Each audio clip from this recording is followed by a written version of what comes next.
we will not let the wind blow us off track. We are set to change the jib sheets today. So we're gonna try to replace the jib sheets today. Malvina is up here working the winch because we're sailing in the slip right now. The idea was to pull this out so that we could reach it. It turns out we still can't reach that knot right there. So we're gonna reel it back in, and I'm just gonna go grab my 8-foot ladder, and we're gonna do it while it's reeled back in, at least most of the way.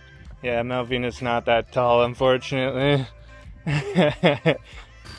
Grind it. It feels like no wind, but when you're not going anywhere, this is a pretty full sail. I should have got you the whole hog. Yeah, she likes working out.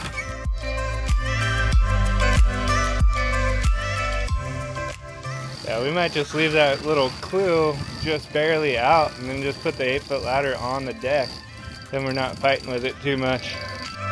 I don't know how you do this at sea though. That's the tough part, right? I guess you just drop the whole head sail. Alright, so we're just untying these. They had two separate jib sheets here, which is kind of nice because you can do different colors and whatever, but we know which side they're on, so it's not really a big deal that they're color coded.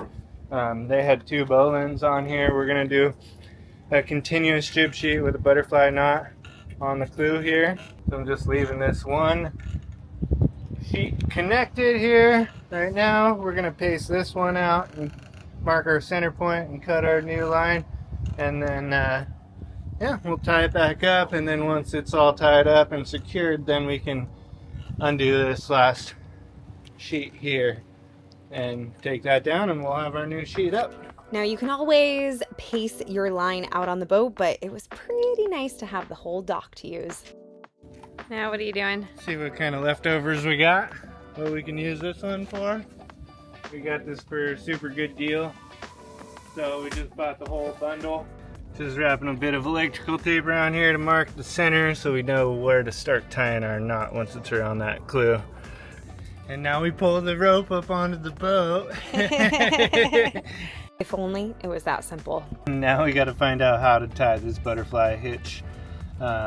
If you are curious about it, this guy has a pretty good instruction. I've already watched the video, but I need a refresher. This is Captain Rob butterfly hitch continuous jib sheet. YouTube it. Did a great job. Thanks, YouTube University. Thanks, Captain Rob. Connor, how'd your granny knots go? It's pretty tough to do with this long of a line. It's probably tough for me to do with any type of line. I'm not a big captain tying knots yet, you know, but we're working on it. Looks good though. Alright, so the reason we're doing this one is because you can see with the two knots right here, well, there's only one right now, but there were two of these tag ends here that, you know, and kind of a rigid knot right here that's going to get caught. With this one, you can see it's just two lines right here that are all nice and rounded off, so when we're going past the shrouds, we're going to just roll right past them, hopefully. So it'll make tacking and everything a little bit easier.